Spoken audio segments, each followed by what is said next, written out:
आदाब, मैं नीता सिंह हाजिर हूँ साइंस, टेक्नोलॉजी, शेरो अदब, सोशल साइंस नॉलेज पर मबनी खास प्रोग्राम के साथ जिसका नाम है इल्म की रोशनी। आज के इस प्रोग्राम में हम बात करेंगे भारत में डांस एजुकेशन के अपॉर्चुनिटीज़, उसके बढ़ते दायरों की। एजुकेशन की अपॉर्चुनिटीज़ और उसके बढ़ते दायरों की आज हम बात करेंगे। और डांस भारत की तहज़ीब और रिवायत का अहम हिस्सा रहा है। कथक, ओडिसी, भरतनाट्यम और लोक नृत्य ये सिर्फ फ़न नहीं बल्कि हमारी पहचान, हमारी सोच और हमारी रूह की आवाज़ है। आज डांस सिर्फ मंच तक सीमित नहीं है, ये एजुकेशन, रिसर्च का एक हिस्सा बन चुका है और ये थेरेपी, मीडिया और ग्लोबल प्लेटफॉर्म्स तक फैल चुका है। यूनिवर्सिटीज़, एकेडमीज़ और डिजिटल प्लेटफॉर्म्स ने डांस को एक प्रोफेशनल और एकेडमिक करियर के तौर पर नई पहचान दी है, जहां स्टूडेंट्स परफॉर्मर ही नहीं बल्कि टीचर, कोरियोग्राफर, रिसर्चर और कल्चरल एम्बेसडर के रूप में भी आगे बढ़ रहे हैं। तो आइए जानते हैं कि भारत में डांस एजुकेशन के क्या क्या अपॉर्चुनिटीज़ हैं और कैसे ये ट्रेडिशनल फ़न आज की मॉडर्न दुनिया में नए रोज़गार और नई राहें खोल रहा है। इसी पर बात करने के लिए हमारे साथ स्टूडियो में मौजूद हैं दो ख़ास मेहमान। हमारे साथ इस समय स्टूडियो में हैं कथक डांसर कविता ठाकुर और फेमस ओडिसी डांसर और रिसर्चर डॉक्टर ज्योति श्रीवास्तव। हम आप दोनों का स्टूडियो में वेलकम करते हैं और साथ ही अपने व्यूअर्स को बता दें कि अगर आप भी इससे जुड़ा कोई सवाल करना चाहते हैं तो आप हमें कॉल कर सकते हैं। हमारे नंबर्स लगातार आपकी टीवी स्क्रीन पर फ्लैश हो रहे हैं। तो सबसे पहले कविता ठाकुर, आपसे समझना चाहेंगे कि हम डांस एजुकेशन की बात कर रहे हैं। डांस एजुकेशन या डांस की क्या इम्पोर्टेंस है? मैं एक रूमी के शेर से बताना चाहूँगी कि रक्स वो इल्म है जिसे सीखता तो जिस्म है लेकिन रोशन रूह हो जाती है। तो मुझे लगता है कि इसका महत्व, इसका इम्पोर्टेंस तो क्लासरूम, किताबों, कॉलेजेस इस तक सीमित नहीं है। ये तो हर जगह है, हर एहसास में है, हर फन में है। तो नृत्य तो मुझे लगता है कि पैदा होते इंसान करना शुरू कर देता है। ये अलग बात है कि क्लासिकल नृत्य शैली या फोक नृत्य शैली या अन्य कोई नृत्य शैली किसमें वो आगे बढ़ता है, लेकिन नृत्य हम बचपन से कर रहे होते हैं क्योंकि भाषा के बहुत पहले, विकास से भी पहले मनुष्य नाच रहा था और अपने संकेतों के माध्यम से अपनी बात दूसरे तक पहुंचाता था। तो वहीं से प्रारंभ हुआ नृत्य। और उसको ये बात अलग है कि उसको हमने किसी एक सीमा में, दायरे में बांध दिया जिसमें शास्त्रीय नृत्य शैलियाँ फोक नृत्य शैलियों से थोड़ा अलग हो गई। लेकिन आज भी नृत्य का जो उस समय से लेके लगभग आप समझिए कि 2000 वर्ष पुराना हम लोग मानते हैं ओरल ट्रेडिशन से, लेकिन लिखित प्रमाण 300-400 साल पुराना है। लेकिन तब से चला आ रहा है और आज पॉलिश वे में हमारे सामने है, भारत में है। लेकिन नृत्य का महत्व ऐसा है कि मुझे नहीं लगता कि कोई भी मनुष्य नृत्य के बिना छूटा हुआ है। जी बिल्कुल। तो आपने कहा 300-400 साल पुराना है अगर हम हिस्ट्री की बात करें। डॉक्टर ज्योति, आपसे समझना चाहेंगे कि अगर हम इंडिया की हिस्ट्री की बात करें और डांस की हिस्ट्री की बात करें तो दोनों जुड़े हुए हैं आपस में। बिल्कुल, क्योंकि हमारा इतिहास जब से इतिहास रूप में पढ़ा गया तब से जो देश का इतिहास है वो हमारे नृत्य का इतिहास है। जी, क्योंकि नृत्य हमारे संस्कृति का एक बहुत बड़ा भाग है। संस्कृति का जन्म ही तब हुआ जब हमने नृत्य करना शुरू किया। जी। और नृत्य का आप सुन के आश्चर्य हो जाएंगे कि 5000 साल पुरानी किताब, ग्रंथ, शास्त्र, नाट्यशास्त्र, जिसको हर नृत्यांगना अपना वेद मानती है या अपना धर्म मानती है उसको पढ़ना, उसमें जब लिखा गया नृत्य के बारे में तो उसको पढ़ के साफ साफ दिखता है कि उस 5000 वर्ष पूर्व भी नृत्य था। जी। इसका मतलब जब से हमारी परंपरा है, जब से हमारी जिंदगी है, हमने, जैसे कविता जी ने बताया, हमने बोलना भी नहीं सीखा पर हमने नृत्य सीखा था। जी। ये दुर्भाग्य की बात है कि आज हम उस नृत्य को उस श्रेणी में नहीं रख पा रहे हैं। उसकी वजह बहुत सी हमारी उन्नतियां हैं जिसे हम उन्नति मानते हैं, लेकिन असल में हम उन्नत पहले थे। हमारा इतिहास बहुत उन्नत था। जी। नृत्य के माध्यम से हम ट्रीटमेंट करते थे, नृत्य के माध्यम से हम लोगों का मनोरंजन करते थे, नृत्य के माध्यम से आराधना करते थे, नृत्य के माध्यम से ईश्वर को प्राप्त करते थे, नृत्य के माध्यम से ध्यानस्थ हो जाते थे। ये थी हमारी परंपरा, ये था हमारा इतिहास। जी, तो इतिहास की हमने बात की। कविता जी आपसे समझना चाहेंगे, जैसे इन्होंने कहा कि डॉक्टर ज्योति ने कहा कि डांस के माध्यम से आराधना की जाती थी, ध्यानस्थ हो जाते थे। अगर हम अभी की भी बात करें तो डांस की क्या क्या खूबी है? अगर डांस को कैसे, क्या डांस को थेरेपी की तरह भी इस्तेमाल किया जाता है? Dance is a holistic approach कहा जा सकता है, चाहे हम इमोशंस की बात करें, फिज़िकल हम बात करें, या फिर सोशल नीड्स की बात करें। क्या कहेंगे आप? बिल्कुल, ये सिर्फ फिज़िकल नहीं है, emotional, physical and spiritual, mental, इस सब पूरी हेल्थ के लिए एक जिसको हम बोलते हैं साइकोसोमेटिक अप्रोच है डांस के माध्यम से। और थेरेपी के लिए तो आजकल कितना नृत्य इम्पॉर्टेंट हो गया है। मेरी एक स्टूडेंट है जिन्होंने नृत्य सीखा, अब उन्होंने उनकी वो थेरेपी करती हैं जिसमें सुसाइडल केसेस ज़्यादा लेती हैं, तो उसको स्टडी करके वो नृत्य के माध्यम से उनको थेरेपी दे रही हैं। क्योंकि देखिए, नृत्य में हम जब मुद्राएं हम बनाते हैं तो ना चाहते हुए भी हमारी तर्जनी और अंगूठे के अग्रभाग मिल गए, और एक तरीके का ये एक्यूप्रेशर का काम कर रहे हैं जी। जब हम तत्कार कर रहे हैं तो हमारे जो पाँव की थाप है धरती पे पड़ रही है, तो वो हमें पूरे शरीर को एक एक्यूप्रेशर मिल रहा है। और ये तो हमारा एक फिजिकल हो गया, और एक फिजिकल ऐसे भी हो गया कि बहुत सुंदर आपका सुडोल आपका शरीर रहता है, झुकाव उसमें मोड़ तोड़ ये सब हो गया। और अब आते ही इमोशनल बात। अब ये है कि हम हर जितने भी लोग कलाकार हैं वो सहृदय नहीं होंगे तो हम रस का संचार नहीं कर पाएंगे, और मनुष्य सहृदय होता है। और हम लोग जब भावुक होते हैं और वही जो भाव हैं, वो रस जो हम अपने नृत्य के माध्यम से दर्शकों तक पहुंचाते हैं, वो भी भावुक हो जाते हैं। तो एक इमोशनल अप्रोच भी है कि मान लीजिए हमको कहीं पे अपने इमोशन को निकालना है, तो डांस से अच्छा तो मुझे लगता है कुछ है ही नहीं। लोग ना चाहते हुए भी ऐसे, मैंने किसी को सुना कि भाई उन्होंने, उनको बहुत एग्रेशन था, उन्होंने डांस किया, बंद कमरे में अपना एग्रेशन सारा उतार दिया, बजाय कि किसी मनुष्य पे उतारा। और चलो उन्होंने क्लासिकल माध्यम नहीं लिया होगा। और दूसरा आ जाता है हमारा स्पिरिचुअल। तो अध्यात्म के लिए तो नृत्य से बढ़कर कुछ मुझे नहीं लगता है, क्योंकि हम लोग हर प्रकार के श्लोक, चाहे वो शिव से जुड़े हों, कृष्ण से जुड़े हों, ये हमारे सारे आराध्य देव हैं, हम इन श्लोकों के माध्यम से ना चाहते हुए भी उसकी तरफ हम लोग नृत्य करते हैं मनोरंजन के लिए, और लोगों का मनोरंजन भी होता है, लेकिन हमारा जो ध्येय है उनका मनोरंजन करना नहीं है, वो रास्ते में आ जाता है। हमारा ध्येय तो उस ऊपर वाले की आराधना करना है। तो स्पिरिचुअलिटी की तरफ भी हमको ये लेके ले जाता है नृत्य। तो मुझे लगता है ये एक ऐसा साइकोसोमेटिक अप्रोच है जिसमें चारों चीज़ें शामिल हैं। जी, बहुत डीप बात आपने बोली है कविता जी। डॉक्टर ज्योति, आपसे भी समझना चाहेंगे कि आप क्या समझते हैं, कैसे इसको समझाएंगी डांस को? कि कहते हैं कि इससे आपकी मेमोरी भी शार्प होती है, आप क्योंकि कितने सारे आइडियाज़ और ये सब डिसिप्लिन भी आता है, कॉग्निटिव स्किल्स भी आपकी बढ़ती हैं। क्या कहेंगे आप?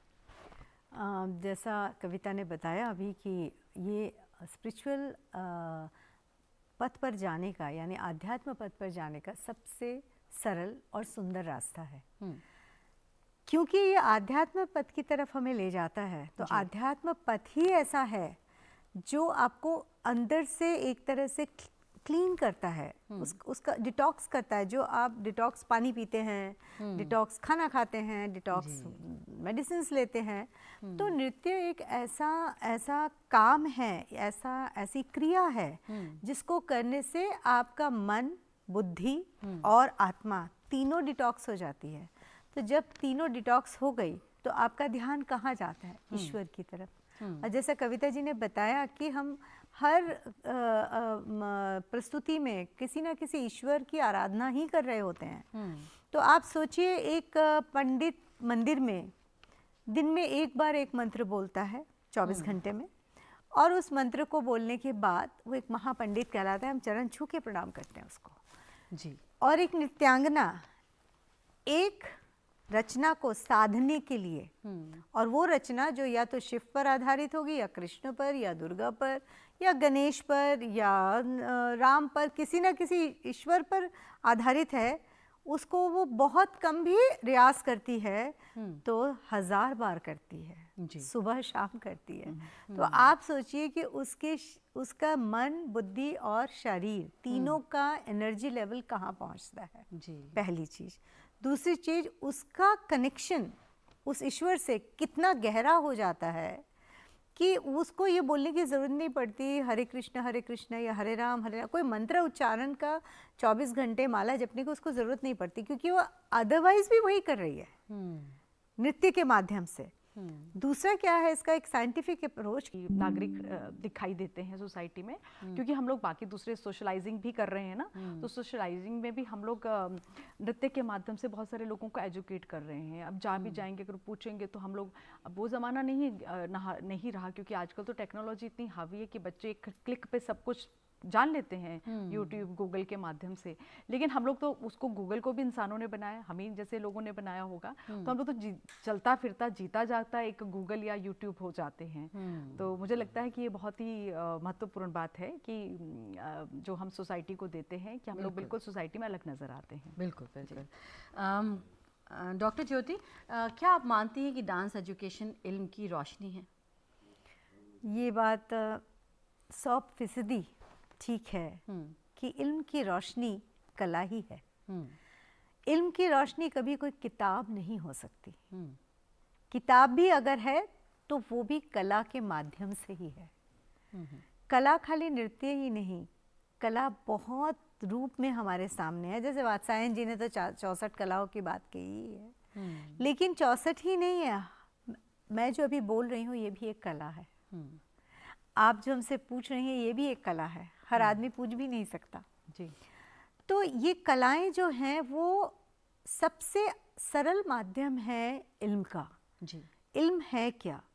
इल्म मतलब ज्ञान, वो ज्ञान जो हमें इंसान बनाए, जो हमें उस ईश्वर से जोड़े, जो हमें रास्ता दिखाता रहे कि हम किसी भी स्थिति में अपने लक्ष्य से नहीं भटके, वही इल्म है।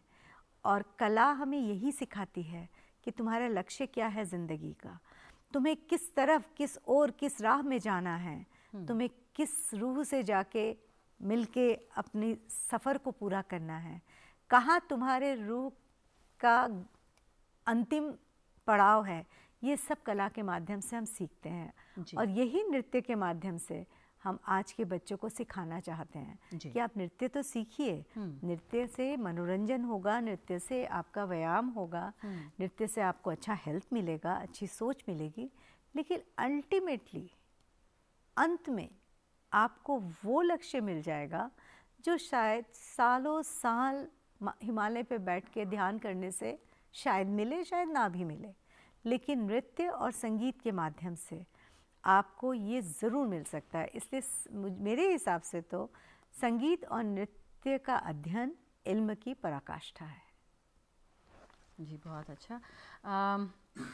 कविता जी, आपसे समझना चाहेंगे कि जो लोग, जो बच्चे हैं, जो कि हमारे व्यूअर्स हैं, जो कि डांस में अपना करियर बनाना चाहते हैं, तो उनको आप क्या कहना चाहेंगी कि किस तरह से वो कर सकते हैं, कब से इनको शुरू करना चाहिए और किस तरह से प्रैक्टिस करनी चाहिए, या क्या तरीका है जिससे कि वो बेहतर हो सकते हैं इसमें? वैसे तो इसके लिए कोई उम्र की कोई सीमा नहीं है, लेकिन मैं मानती हूँ कि अगर 5+ के बच्चे हमारे पास आ जाते हैं, ऑल्दो वो रूल्स में नहीं बंधना चाहते, शास्त्रीय नृत्य शैलियाँ बहुत लिमिटेड है, जैसे हैं, उनको एक दायरा है, उस दायरे को हम क्रॉस नहीं करते, तो वो उसको समझने के लिए, उसकी बच्चे की उम्र 5+ होती है तो समझता है कि ता राइट फुट आएगा, थई कैसे मारना है, वो थोड़ा समझने की कोशिश करता है। जैसे मेरे पास बच्चे आते हैं, अगर वो नहीं भी सीखते तो मैं उनको बोलती हूँ बच्चों अच्छा ठीक है बैठो या पीछे खड़े हो जाओ, वो कुछ ना कुछ तो उनके दिमाग में आता ही रहता है। मान लीजिए अगर मैंने बोला कि बेटा चिड़िया ऐसे दिखा रहे हैं हम, तो वो भी ऐसे दिखाना शुरू कर देते। अब ये तो एक मुद्रा है, शास्त्रीय मुद्रा है, या हमने बोला कि आप कुक्कू दिखाते, कोयल दिखाइए, अब ये एक शास्त्रीय मुद्रा है, वो ये सीखना शुरू कर देते हैं और धीरे धीरे धीरे धीरे वो उनके ना चाहते हुए भी अनजाने में ही उनके दिल दिमाग में मुद्राएं, लय, ताल, संगीत आता चला जाता है। जहाँ तक एक प्रश्न आपने पूछा कि भाई इसमें कैरियर अपॉर्चुनिटीज़ क्या हैं, मुझे लगता है कि आजकल तो सरकार बहुत सारी संस्थाएं इसमें कार्यरत हैं। और बहुत सारे स्कूलों में, कॉलेजेस में ये विषय के रूप में पढ़ाया जाने लगा है। तो हमारे पास जैसे कि साइंस, मैथ्स, हिस्ट्री, इसके लिए टीचर्स रखे जाते हैं, वैसे नृत्य सीखने के लिए भी क्वालिफाइड टीचर्स की अपॉइंटमेंट अब होने लगी है। फिर आगे चल के अगर हम बात करें कि यूनिवर्सिटीज़ में डांस एक सब्जेक्ट है, मैंने खुद अनुसंधान किया हुआ है, ज्योति जी ने किया हुआ है, तो हम लोगों ने भी किसी यूनिवर्सिटी से किया, किसी गाइड के अंडर किया, तो वहाँ पर भी आपको इतनी सारी अपॉर्चुनिटीज़ मिल जाती हैं कि आप नेट का एग्ज़ाम दीजिए, सेट का एग्ज़ाम दीजिए, आपका चयन होगा, आपको वो स्कॉलरशिप भी मिलेगा, फेलोशिप भी मिलेगा, और आप वहाँ पे नौकरी भी कर सकते हैं। मतलब आपका प्रैक्टिकल और थ्योरी पोर्शन दोनों हैंड इन हैंड जाएगा जी। तो वहाँ पर आप लेक्चरर अगर आप बनेंगे, आपकी सैलरीज भी उतनी होगी जितनी एक मैथ्स के प्रोफेसर को मिलती, क्योंकि यूजीसी का आपको ग्रेड मिलेगा। तो कैरियर अपॉर्चुनिटीज़ बहुत सारी हैं। दूसरा, अगर आपको ये कुछ भी नहीं मिलता, मुझे लगता है ये एक ऐसी तालीम है, ऐसा आप मतलब आप एक अपने लिए एक ऐसी अपॉर्चुनिटी पैदा कर सकते हैं। भगवान ना करे आपको ज़िंदगी में कोई दिक्कत आ जाए तो आप अपने घर पर भी अपनी क्लास शुरू कर सकते हैं। आपका ड्राइंग रूम में ही आपने फर्नीचर को साइड कर दिया और उसको अच्छे से रख के सीमेंट पे, और आपने बच्चों को बुलाना शुरू किया कि मेरे को नृत्य आता है, मैं सिखाना चाहती हूँ। तो ये मुझे लगता है लड़कियों के लिए या लड़कों के लिए, किसी के लिए भी ऐसा नहीं है कि हमें सोचना पड़ेगा कि भाई मेरे पास तो अभी डिग्री नहीं है, या सरकार ने कोई मेरे को अवसर नहीं दिया, या संस्थाओं ने अवसर नहीं दिया, तो मैं क्या करूँ। यहाँ पर भी आप अपनी जीविका आराम से चला सकते हैं। तो और उसके अलावा आप ड्रेस डिज़ाइनिंग कर सकते हैं। आप उसी में करते करते आपको लाइट डिज़ाइनिंग भी सीखनी पड़ती है, क्योंकि नृत्य सिर्फ नृत्यकार नहीं, नृत्यकार जो है सिर्फ नृत्य नहीं सीखता, उससे जुड़ी हुई सारी चीज़ें सीखता है। जैसे कि म्यूज़िक को कैसे बनाना है, लाइट साउंड का रोल क्या है, ज्वेलरी का रोल क्या है, आपके कॉस्ट्यूम क्या है, आप मेकअप। तो मुझे लगता है कि कभी कभी आप अनुसंधान करते करते आप किसी के को गाइड भी कर सकते हैं। आप मान लीजिए आपके जीवन में कोई दिक्कत आ गया, आप नृत्य आज नहीं कर पा रहे, परफॉर्म नहीं कर पा रहे, but you are good teacher, और या फिर आप नृत्य नहीं कर पा रहे लेकिन आपको इन चीज़ों का ज्ञान है, तो ये भी आपके कैरियर में प्लस पॉइंट हो जाता है कि आप ये ऐसे भी कर सकते हैं। तो मुझे लगता है कि नृत्य के माध्यम से आपके लिए बहुत सारी अपॉर्चुनिटीज़ हैं। कंपटीशन है लेकिन उतना नहीं जितना अन्य क्षेत्रों में है, टेक्नोलॉजी में है, उसमें इसमें थोड़ा भी कम है, क्योंकि बहुत कम लोग, अगर किसी के घर में 2 बच्चे हैं, 3 बच्चे हैं, तो एक को भेजेंगे सीखने के लिए। और आप खुद ही देखिए कि अगर हमारी क्लास में 10 बच्चे तो 10 डांसर नहीं बन जाते, उसमें से एक निकलता है कोई, और जो बाकी के 9 हैं उनको हम तैयार कर देते हैं कि आप अच्छे ऑडियंस बनेंगे, आप हो सकता है आप अपने बच्चों को आगे जाके सिखाएंगे। तो मुझे लगता है कैरियर के लिए तो बहुत अच्छी एक विधा है नृत्य। जी बिल्कुल। डॉक्टर ज्योति, आपसे भी समझना चाहेंगे कि जो 5 साल के बच्चे हैं या फिर जो स्कूल जाते हैं, क्लास फर्स्ट, सेकंड, थर्ड में हैं, तो अगर वो डांस में भी इंटरेस्ट रखते हैं तो स्कूल में ही कोई ऑप्शंस है या उनको प्राइवेट क्लासेस लेनी होती हैं, और किस तरह से फिर उनको कौन से एग्ज़ाम्स देने होते हैं? ये बहुत खूबसूरत सवाल है, और ये आज हर पेरेंट्स को जानना बहुत ज़रूरी है, क्योंकि पेरेंट्स को ये लगता है कि स्कूल में ही सब, एक बार बच्चे को भेज दिया तो वहीं सब हो जाए तो अच्छा है। लेकिन नृत्य या संगीत या कोई भी शास्त्रीय कला किसी ऐसे एनवायरनमेंट में होती है या किसी ऐसे स्थान में होती है जहाँ जो हमारा एक रूल है, क्लासरूम का एक रूल होता है, वो नहीं फॉलो किया जा रहा, तो वो शुद्धता, वो एनर्जी, वो गहराई नहीं आ पाती। इसलिए स्कूल में क्लासेस होना ठीक है, वो सिर्फ अवेयरनेस यानी कि जानकारी दे सकता है, लेकिन कला की गहराई तक नहीं ले जा सकता। इसलिए मेरा ये मानना है कि अगर कोई भी कला सीखनी है तो गुरु के घर तक जाइए, क्योंकि अपने घर से उठ के गुरु के घर तक जाने का जो एक सफ़र है वो पहले आपको मेंटली प्रिपेयर करता है।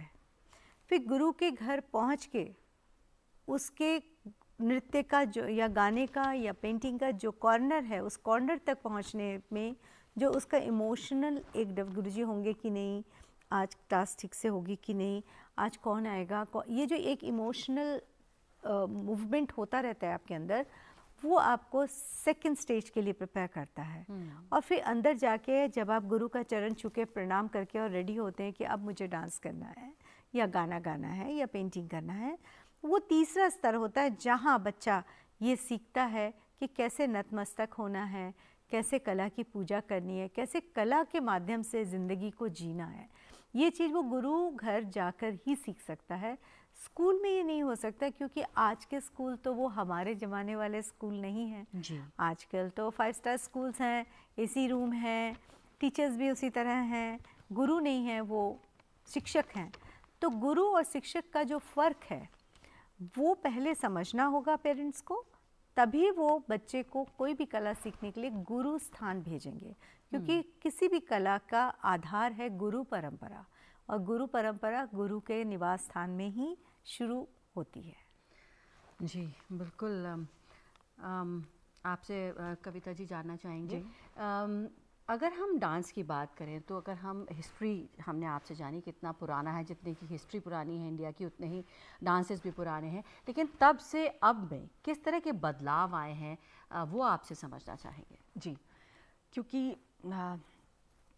पहले जो था, जैसे मैंने बताया था कि जब से मनुष्य का जन्म हुआ तब से नाच रहा है, लेकिन वो एक जैसे कहते हैं सिस्टम में बंधा हुआ नहीं था। आपको कोई उत्सव आ गया, आपने नृत्य कर लिया, किसी का मुंडन आ गया, आपने नृत्य कर लिया। लेकिन जब इस सिस्टम में बंधा, जब नाट्य शास्त्र आया और इसको रूल्स में बांधा गया, और तभी ये क्लासिकल डांस कहलाया, क्योंकि फोक नृत्य जैसे है उसमें आप के कोई नियम नहीं होते, लेकिन शास्त्रीय नृत्य शैली में वो नियम हो जाते हैं। लेकिन ऐसे ही करते करते करते जब वो पहले धार्मिक स्वरूप था उसका, अगर मैं कथक के नज़रिए से बात करूं तो पहले मंदिरों में होता था और पुजारी लोग कथा करते थे और उसके बीच बीच में छोटा छोटा नृत्य करते थे, और कथाएं भी वही जो महाभारत, महाकाव्यों, पुराणों से चुनकर बोली जाती थी।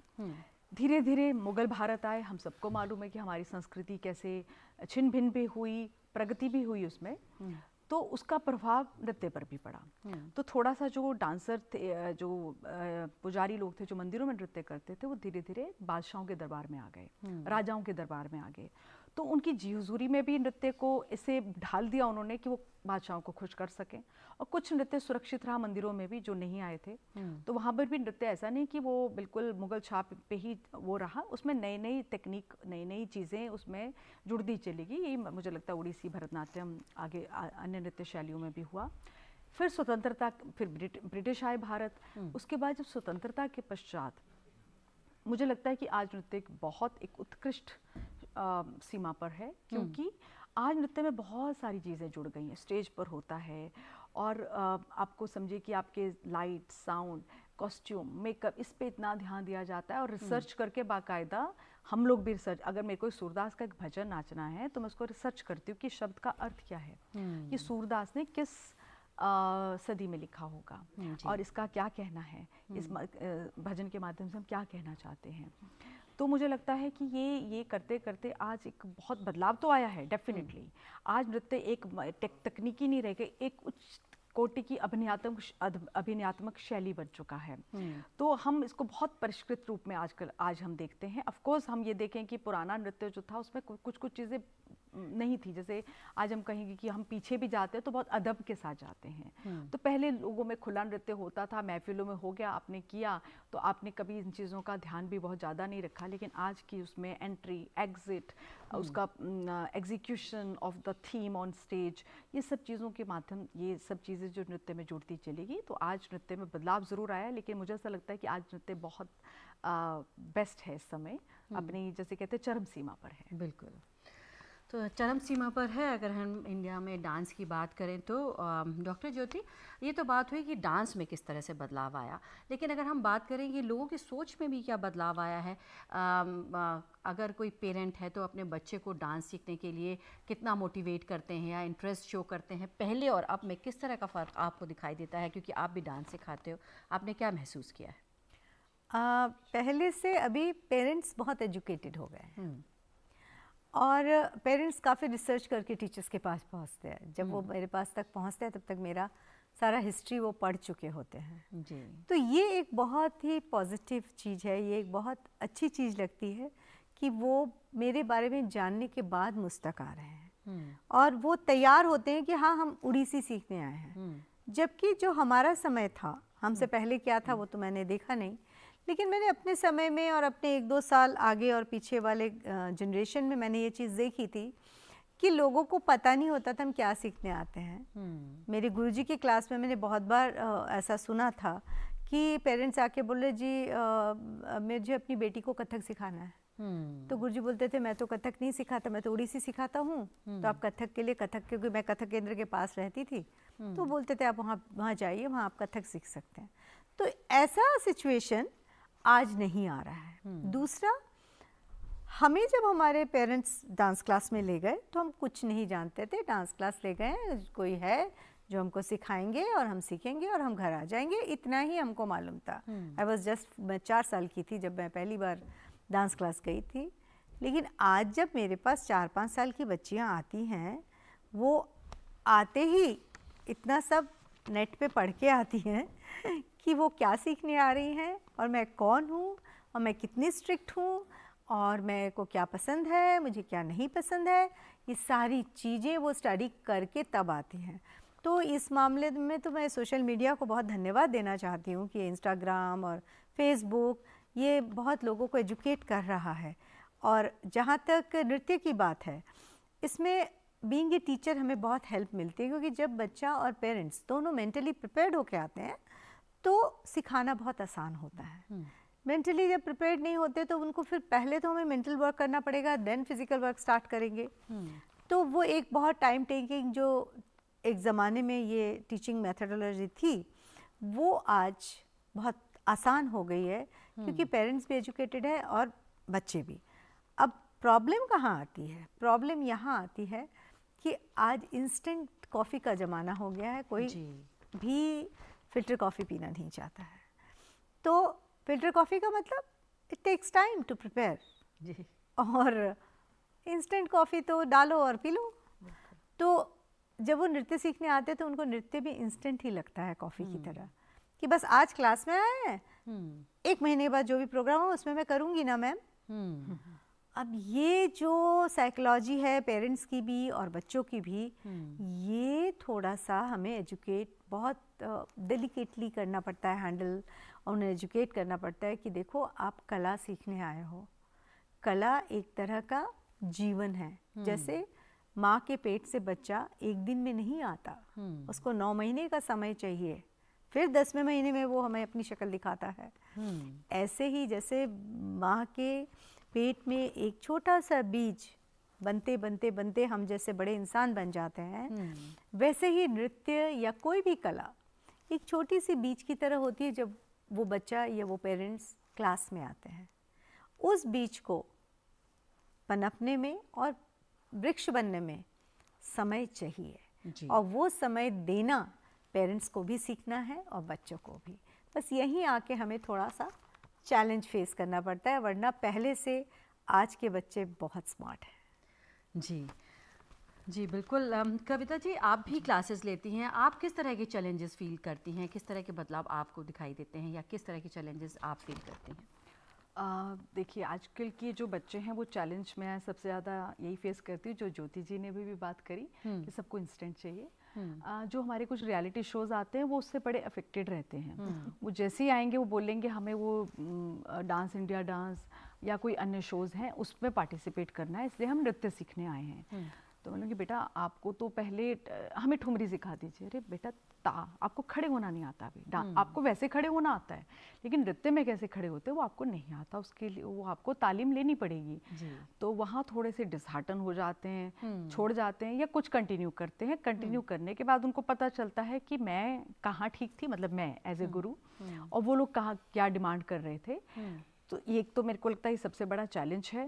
दूसरा चैलेंज अभी भी कभी कहीं ना कहीं पेरेंट्स को ये लगता है कि भाई ये सिर्फ एक एंटरटेनमेंट है, मनोरंजन का साधन है, आप डांस सीख लीजिए, एक एक्स्ट्रा करिकुलर एक्टिविटी आपकी हो गई और बस बाद में ख़त्म। 10th 12th बोर्ड आ गया, अब नहीं कर पाएंगे, आगे चल के आपने तो पढ़ाई के लिए, कैरियर के लिए कुछ और चुनना है, तो फिर यहाँ पे हमें लगता है कि हमारी भी तालीम बर्बाद गई और उन्होंने भी जो सीखा वो सीख के बर्बाद तो नहीं जाती, क्योंकि वो तो कहीं ना कहीं आपके शरीर में रह ही जाता है।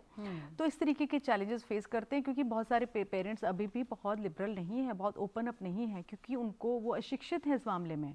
वैसे वो शिक्षित हैं, पर ये क्लासिकल डांसेस क्या होते हैं, नृत्य क्या है, इसके बारे में उनको शिक्षा की ज़रूरत है कि ये भी एक कैरियर का माध्यम है और ये अभी के लिए नहीं है तो आत्मा के लिए है हमारे। क्योंकि कोविड में हम सब ने जाना है कि कोविड में जब हम सब ऐसे पड़े हुए थे, बीमार थे, तो यही चीज़ों ने हमें बहुत मदद किया और हम लोग क्या दूरदर्शन सब लोगों ने पुरानी रिकॉर्डिंग दिखाई और हम सब लोगों ने तो देखी, बाकी लोगों ने भी देखी कि फ्री टाइम अब करें क्या। तो मुझे लगता है ये वाले छोटे छोटे से चैलेंजेस हैं जो मैंने अभी आपसे शेयर किए, यही मैं फेस करती हूँ और मुझे लगता है आज मैं नहीं, बहुत सारे नृत्यकार, बहुत सारे नृत्य गुरु ये चैलेंजेस फेस करते हैं। बट हमने भी रहना सीख लिया कि कैसे सर्वाइव करना है, इन्हीं बच्चों को लेके तालीम भी देनी है, मिडल रास्ता कैसे मैं अपनाऊंगी। मैं I can not be very strict but I can not be very liberal, तो मिडल रास्ता मैं क्या निकालूंगी। हाँ बेटा ठीक है, करते हैं, आपको भी ठुमरी सिखाएंगे, टेक टाइम, पहले तत्कार सीखिए, हस्तक सीखिए, 2-4 टुकड़े सीखिए, ठुमरी का टाइम आएगा। जब वो 1-1.5 साल सीखना शुरू करता है तो उसको खुद ही एहसास हो जाता है कि इट वाज नॉट इजी, माई जो डिमांड थी, उसकी बच्चे की जो डिमांड थी, दैट वाज नॉट उस टाइम पे अप्रोप्रिएट नहीं थी। मैं ठुमरी खुद सिखाऊंगी जब आप उस लायक हो जाएंगे, है ना। तो मुझे लगता है ऐसे चैलेंजेस हम फेस करते हैं डे टू डे लाइफ में, लेकिन उसको ओवरकम करना भी हमारे अपने हाथ में है कि मैं जानती हूँ कि मैं कितनी स्मार्ट हो सकती हूँ इन स्मार्ट बच्चों को हैंडल करने में। बिल्कुल बिल्कुल। डॉक्टर ज्योति, अभी कोविड की बात हुई, अगर कोविड का समय ऐसा था जबकि सोशल मीडिया या फिर डिजिटल प्लेटफॉर्म या ये सब काफ़ी आया और लोगों ने ऑनलाइन डांसेस सीखना भी शुरू किया। अगर हम टेक्नोलॉजी की बात करें तो किस तरह का बदलाव डांस में देखने को मिला है? अगर इसको मैं 2 पार्ट में बताती हूँ, एक कोविड और दूसरा टेक्नोलॉजी। अगर कोविड के समय की बात करें तो नो डाउट वह बहुत पैथेटिक टाइम था, कितने लोगों ने दुनिया छोड़ी, लेकिन मैं अपना एक्सपीरियंस ये कहूँगी कि मेरे लिए वो लर्निंग प्रोसेस था। मैं कभी सोशल मीडिया में कंफर्टेबल नहीं थी, मैं डिजिटली बहुत वीक हूँ, लेकिन वो समय था जब मैंने ये सब सीखा, क्योंकि कोई आ नहीं सकता था और हर बच्चा, हर पेरेंट फ़ोन कर करके कि मैम ऑनलाइन क्लास शुरू करिए, बच्चे बहुत परेशान हैं और मुझे ये नहीं मालूम कि ऑनलाइन क्लास लेते कैसे हैं जी। तो मैंने ये सब सीखा उस समय में, और वो जो ऑनलाइन क्लासेस शुरू हुई उसका आज ये बेनिफिट हुआ है कि कोई दूर देश की बच्ची, जैसे अभी मैं पिछले हफ्ता मुंबई में थी, कार्यक्रम के लिए गई थी, वहाँ कुछ बच्चों को कार्यक्रम देख के अच्छा लगा, उन्होंने कहा हमें आपसे सीखना है। तो मेरे मुंह से साधारण तरह से ही निकल गया कि बेटा मैं तो दिल्ली में रहती हूँ, आप यहाँ, मैं कैसे सिखाऊंगी आपको जी। तो उन्होंने फट से बोला मैम आप ऑनलाइन क्लास नहीं लेते। मैंने कहा हाँ वो तो मैं लेती हूँ। तो मतलब बच्चे ही सॉल्व कर दिए मुझे कि आप ऑनलाइन में सिखाइए। तो अब ये अच्छा है डिजिटल इक्विपमेंट्स का और हमारे नेटवर्क प्रोसेस का कि अब कोई दूरी नहीं रही। गुरु कहीं भी हो, शिष्य कहीं भी हो, एक दूसरे से कनेक्ट हो सकते हैं और अपनी इच्छा को पूरा कर सकते हैं। ये तो अच्छा हुआ, लेकिन हम ऑनलाइन क्लासेस में वो बारीकियाँ नहीं सिखा सकते जी। वो कनेक्शन, क्योंकि जब हम क्लास में होते हैं, फिज़िकल क्लास में होते हैं, तो एक हमारा फिज़िकल कनेक्शन होता है जिसमें एनर्जी एक्सचेंज होती है, असल में वही काम करती है। गुरु और शिष्य के बीच में एनर्जी का एक्सचेंज होना बहुत उतना ही ज़रूरी है जितना एक माँ और बच्चे का होता है। जैसे माँ कहीं है और बच्चा हॉस्टल में है, माँ रोज़ फ़ोन से भी बात करे तो बच्चे का फुलफिलमेंट नहीं होता। और माँ और बच्चा घर में है, माँ ऑफिस जाती है और रात को आ जाती है, तो बच्चे का फुलफिलमेंट हो जाता है जी। यही फ़र्क पड़ता है ऑनलाइन क्लास और फिज़िकल क्लास में जी। पर ये अच्छा है कि ये जो हमारा नेटवर्किंग सिस्टम शुरू हुआ है सोशल मीडिया के माध्यम से, ऑनलाइन क्लासेस के माध्यम से, इससे एक बहुत बड़ा फ़ायदा हमारी कला संस्कृति को मिल रहा है कि अब हम दूर दूर तक जाके अपनी आवाज़ को पहुंचा सकते हैं। जैसे आज भी हम बात कर रहे हैं, ये भी तो टेक्नोलॉजी ही है कि मैं यहाँ बात कर रही हूँ, जाने आप कहाँ बैठ के सुन रहे होंगे। तो टेक्नोलॉजी ने हमें बहुत मदद की है, बशर्त है कि हम उसका इस्तेमाल ठीक ढंग से और लक्ष्यपूर्ण होकर कर सकें। जी बिल्कुल। आपको कैसा लगता है कविता जी, सोशल मीडिया या हम टेक्नोलॉजी की बात करें तो किस तरह का बदलाव आया है? लोग बाग अगर हम इंस्टा की बात करें तो अपने परफॉर्म करते हैं, डांस डालते हैं, ट्यूटोरियल्स डालते हैं, उनको उसके लाइकिंग्स, फ़ैन फॉलोइंग मिलती है और इन्फ्लुएंसर्स होते हैं। इसको आप कहाँ तक ठीक मानती हैं और क्या लगता है आपको? देखिए, मैं तो बहुत सोशल मीडिया पे बहुत एक्टिव नहीं हूँ। मैं उतना ही पोस्ट डालती हूँ जो मेरे प्रोफेशन से रिलेटेड है। मुझे लगता है कि ये बहुत सारा जो ये प्लेटफॉर्म है ये बहुत अच्छा है अपनी बात या अपने बारे में या अपना काम को दिखाने के लिए।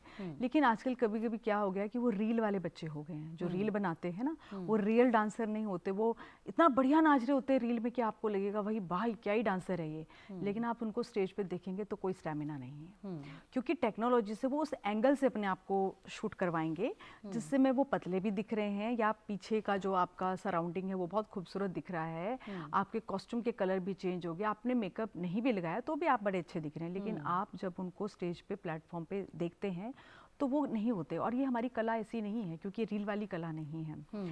मैं मानती हूँ कि ठीक है, एक मिडल वे निकालना चाहिए। किसी भी चीज़ की अति बहुत ख़राब होती है, वो चाहे तकनीक हो चाहे दूसरी चीज़ हो। अब हमें, क्योंकि अब ज़माना ऐसा हो गया है, 21वीं सदी में हम जी रहे हैं, तो हमें ये सब लेने पड़ेंगे, साधन उपयोग में लाने पड़ेंगे, लेकिन अति नहीं करनी चाहिए। मैं भी यूज़ करती हूँ, मैं ऑनलाइन क्लास भी कराती हूँ, लेकिन वही बात जो ज्योति जी ने अभी करी कि इसमें जब तक हम गुरु और शिष्य का सानिध्य एक दूसरे को नहीं मिलेगा, ये कला नहीं सीखी जा सकती। वो बारीकियाँ, अब मुझे कितना भाव में मेरे को कहाँ देखना है, मैं जब जूम पे या गूगल मीट पे बताती हूँ बेटा नीचे देखो, तो नीचे देखो मतलब कहाँ नीचे देखो? अब सामने हो तो हम बोलते हैं बेटा नीचे देख, तुम्हारी नज़र जो है उस दीवार को फाड़ के निकल जाए, वैसा देखो, उतना देखो। अब मैं उसको करके दिखाऊंगी, उसकी पलक को कितना माइल्ड करना है, कितना उठाना है, ऊपर देखना तो कितना देखना है, वो ऑनलाइन में जूम में नहीं हो पाता। बच्चे सीखें, 1 महीना सीख लें, फिर एक बार आके गुरु के पास आएँ और उसके पास जो उन्होंने मिस किया है उसको एक बार ठीक करें। क्योंकि मैं भी ऐसे जब सिखाती हूँ ज्योति जी की तरह ऑनलाइन, तो मैं बच्चों को बोलती हूँ, विदेश वाले बच्चों को भी कभी होता है कि भाई आप एक बार साल में एक बार इंडिया ज़रूर आएँ, या नहीं आपके पास हो सकता तो आप हमें भी बुलाएं। इसलिए नहीं कि हमें एक फॉरेन ट्रिप करना है, इसलिए कि कला, आप हमारी कला को सीख रहे हैं, उस कला को सही रूप से आप सीखें तो ही हो पाएगा। क्योंकि क्लासिकल डांस में उतार चढ़ाव, कलाई कितनी मोड़नी है, ये आपका जो टॉर्सो वाला हिस्सा ये कितना उठेगा, हम ऑनलाइन में कहाँ से सिखा देंगे कि ये रिब्स आपकी इतनी चलेगी, ये पल्स आपकी ऐसे चलेगी, ये नहीं हो सकता। तो ये मैं चैलेंजेस में फेस करती हूँ, हम सभी फेस करते हैं। लेकिन जहाँ तक आप इंस्टाग्राम, फेसबुक, ट्विटर इन सब की बात कर रहे हैं, मैं थोड़ा थोड़ा डालती हूँ और मुझे लगता है जो लोग डालते हैं मैं उनके बारे में भी जान लेती हूँ कि अच्छा आज इनका प्रोग्राम था। कुछ चीज़ें बड़ी अच्छी भी होती हैं जो जानकारी मिल जाती है कि भाई ये तो उन्होंने एक लिखा था कुछ आर्टिकल और ये आर्टिकल ऑनलाइन आ गया, तो मेरे लिए बड़ी सुविधा होगी कि मैंने उस आर्टिकल को पढ़ लिया। या फिर जूम पे उन्होंने कोई लिंक शेयर कर दिया, मैं बैठी हूँ इंडिया में और वो प्ले हो रहा है मान लीजिए कि मुंबई में, तो मैंने ऑनलाइन देख लिया उसको। तो मुझे लगता है कि बहुत अच्छी वैसे है बात, लेकिन वही कि मिडल वे निकालें तो बहुत अति हर चीज़ की बुरी है। मैं उसको इस्तेमाल करती हूँ, लेकिन उतना नहीं, हाँ लेकिन करती हूँ थोड़ा बहुत कि मेरे काम को थोड़ा सा मैं स्प्रेड करूँ। जी बिल्कुल। तो जो समझ में आ रहा है कि बारीकियों की बहुत ज़रूरत होती है, बारीकियों पर काम करना होता है और वो फिज़िकल प्रेजेंस के साथ ही हो सकता है। उतना अच्छा आप जूम कॉल पे या डिजिटल प्लेटफॉर्म पर नहीं कर सकते हैं। डॉक्टर ज्योति, आपसे ही समझना चाहेंगे कि जैसे इसमें आपने कहा कि इसमें बहुत मेहनत की ज़रूरत होती है, कई बार रियाज़ करना पड़ता है, बहुत बार प्रैक्टिस करनी पड़ती है, साथ ही पेशेंस की भी ज़रूरत होती है। आप 1 दिन में या 1 महीने में नहीं सीख सकते हैं। तो जो बच्चे इस फील्ड में इंटरेस्टेड हैं या डांस में अपना करियर बनाना चाहते हैं, उनको आप क्या कहना चाहेंगी? देखिए, अगर आपको नृत्य में रुचि है या संगीत में रुचि है या किसी भी कला में रुचि है, तो सबसे पहली बात तो है कि उस पर ज़रूर ध्यान दीजिए। क्योंकि ये हमारे गुरुजी कहते थे कि जब 1000 जन्म होते हैं उसके बाद एक कलाकार पैदा होता है। तो कला की चाह होना आपके अंदर, ये ऐसे ही नहीं है, ये ईश्वर का बहुत बड़ा वरदान है जिसकी वजह से आप कुछ सीखने की सोच रहे हैं। तो उसको कभी भी निग्लेक्ट मत कीजिए, उसको छोड़िए मत जी, उसकी तलाश कीजिए। और गुरु ढूंढने में सबसे पहली चीज़ ये देखिए कि क्या उस गुरु का स्वभाव या उस गुरु की पसंद नापसंद या उस गुरु का जो चरित्र है वो आपके चरित्र से कितना मिलता है। क्योंकि अगर मेरा चरित्र है परनिंदा पर चर्चा करने का और आपका चरित्र है ईश्वरीय आराधना करने का, तो आप मुझसे कुछ नहीं सीख पाएंगे, क्योंकि आपका सोल मेरे सोल से बहुत हाई होगा। ऐसे ही अदर वे राउंड अगर होगा तो भी आप नहीं सीख पाएंगे। इसलिए जिससे भी सीखने जाएं उसके बारे में, क्योंकि आजकल बहुत आसान है ये सब जानना, हमारे समय पे तो ये जानना बहुत मुश्किल था, क्योंकि हमें लोगों से पूछना पड़ता था या फिर उनके घर जाके कुछ समय बिता के सोचना पड़ता था कि क्या मैं इनके साथ चल पाऊंगी कि नहीं पाऊंगी। तो आज ये नहीं है, आज तो सारी सबकी ज़िंदगियाँ खुली किताब की तरह आपके हाथ में है। उसको जानिए और अपनी इस चाह को कभी मत दबाइए। इसको सीखने के लिए अगर आपको थोड़े से एफर्ट करने पड़े तो कीजिए, क्योंकि ये ईश्वरीय वरदान है। और ये आप पढ़ाई लिखाई कीजिए, आप हायर से हायर एजुकेशन में जाइए, लेकिन साथ साथ में जब आप कला को लेके चलेंगे तो ये समझिए कि आंधी तूफान में आप एक अच्छा सा शेल्टर लेके चल रहे हैं। कला एक शेल्टर की तरह है जो आपको ओढ़े रखती है, जो आपको संभाले रहती है और आपको किसी भी तूफान में बहने नहीं देती है। ये मेरा पर्सनल एक्सपीरियंस भी रहा है। ज़िंदगी के बहुत उतार चढ़ाव में ये कला ही थी, ये नृत्य ही था जिसने मुझे कभी बहने नहीं दिया। जी, मेरी ज़िंदगी जैसी थी वैसी है, वैसे ही रहने वाली है। क्यों? क्योंकि कला मेरे साथ है। कला भगवान का दूसरा रूप है। इसीलिए अगर आपके मन में ये इच्छा पैदा हुई है, आप में से किसी के भी मन में अगर फ्रैक्शन ऑफ सेकंड के लिए भी ये बात आई है कि काश मैं डांस सीख सकती, काश मैं गाना गा पाती, काश मैं पेंटिंग कर पाती या थिएटर जा सकती, तो उस इच्छा को कभी मत दबाइए, क्योंकि ये आपकी आत्मा की इच्छा है और उसको पूरा कीजिए। बिल्कुल डॉक्टर ज्योति। कविता जी, ये तो बात हुई कि हमने आज बात की डांस एजुकेशन की, अपॉर्चुनिटीज़, उसके बढ़ते दायरों की। आप दोनों ने वक्त निकाला, आप दोनों स्टूडियो में आए और आपने इतनी अहम जानकारी हमको डांस एजुकेशन पे दी, उसके लिए आप दोनों का बहुत बहुत शुक्रिया जी। धन्यवाद।